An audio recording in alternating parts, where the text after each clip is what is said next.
দেখেন, ইতিকাফ সম্পর্কে আরেকটা গুরুত্বপূর্ণ বিষয় আমাদের জানা থাকা দরকার। মাসালা তো আমরা জানি, ইতিকাফ অবস্থায় কোনো অসুস্থ ব্যক্তির খেদমতের জন্য, দেখভাল করার জন্য যাওয়া জায়েজ আছে ইতিকাফ অবস্থায়? মসজিদে আমি ইতিকাফ অবস্থায় আছি, জানলাম যে আমার অমুক আত্মীয় অসুস্থ হয়ে গেছে, অমুক ভাই অসুস্থ হয়ে গেছে, তখন তার খোঁজখবর নেওয়ার জন্য, দেখভাল করার জন্য যাব না ইতিকাফে বসে থাকবো? বলেন না কেন মাসালা? ইতিকাফে বসে থাকবো, যাব না।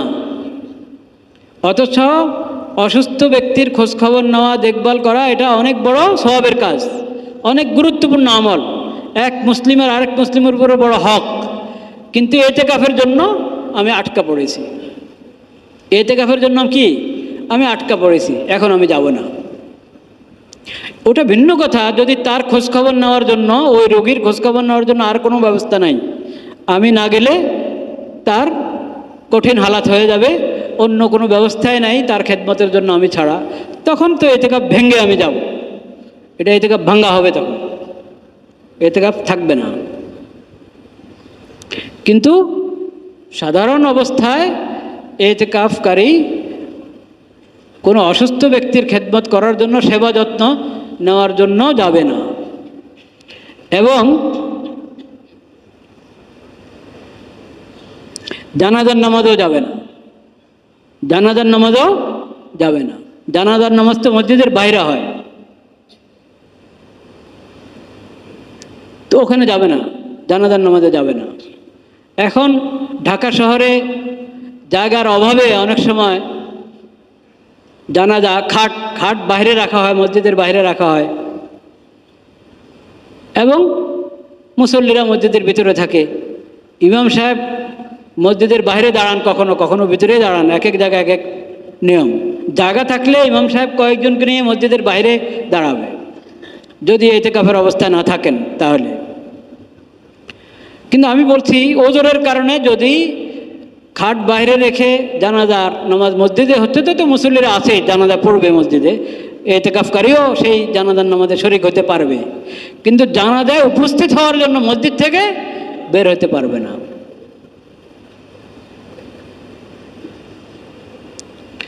তো দেখেন কত বড় গুরুত্বপূর্ণ দুইটা আমল ইতিকাফকারীর জন্য নিষেধ। তাহলে ইতিকাফকারী মসজিদ থেকে কোনো জরুরত ছাড়া মসজিদ থেকে বের না হওয়া কত বড় গুরুত্বপূর্ণ আমল, খেয়াল করেছেন? যেখানে এত বড় সওয়াবের কাজ, এটার জন্য তোমাকে মসজিদ ত্যাগ করতে হবে, মসজিদ থেকে বের হতে হবে, সেটার অনুমতি দেওয়া হয় না শরীয়তে। না, ইতিকাফ করেছো আল্লাহর জন্য, বাস এখন তুমি ওই নেক আমল পরে করবা, আগেও করেছো সামনে করবা।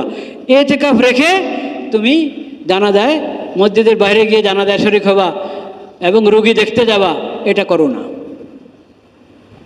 তাইলে আমি এই সময়গুলো মসজিদের মধ্যে কত গুরুত্বের সাথে কাটানো দরকার, খেয়াল করতে পেরেছি?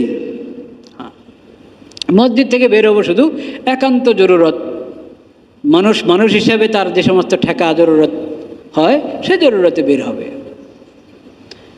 খাবার দাবার যদি মসজিদে কেউ এনে দেওয়ার মতো না থাকে, তো খাওয়াও তো মানুষের জরুরত, আগে জিন্দা থাকতে হবে। তো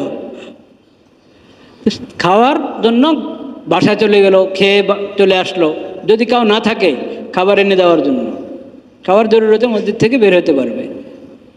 কাছের ব্যবস্থা রেখে দূরে না যাওয়া, এটা হলো নিয়ম।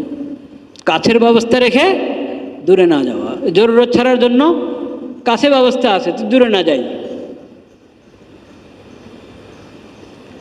তো এইভাবে আমরা ইতিকাফের বরকত এবং ইতিকাফের ফজিলত হাসিল করার চেষ্টা করব। আল্লাহ তাআলা আমাদেরকে তৌফিক নসিব করেন।